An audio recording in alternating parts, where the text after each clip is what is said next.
Nagpapagupit ako sa anak ko, guys. Nakikita ko tong si kuya. Napabilib ako sa kanya. Ayon, binidyohan ko. Dahil patuloy siyang lumalaban at nagtatrabahong normal sa mundong ito. Hindi niya ginagawang rason o dahilan yung kapansanan niya para tumigil at isipin na hindi niya kayang gawin ang ginagawa ng mga normal na tao.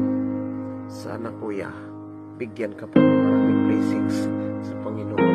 Sana bigyan ka pa ng maraming lakas ng katawan para sa patuloy mong pagtatrabaho sa araw-araw. Dahil sabi mo na may pamilya ka na kailangan mong buhayin at kailangan mong bigyan ng magandang buhay ang mga anak mo. Gusto ko mong tulungan ka, kuya. Pero pareho lang din tayo. Sakto lang yung kita natin para pakainin yung pamilya natin. Salog to yung kuya. Sana dadami pa yung customer mo para managdagan yung kita mo. Ang galing mo, kuya.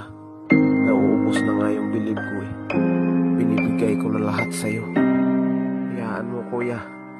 Pag magpapagupit ako at saka yung mga anak ko, diyan kami pupunta sa'yo.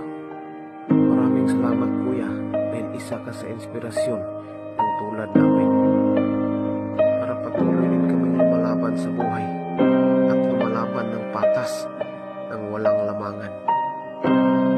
God bless you, kuya. Hanggang sa muli.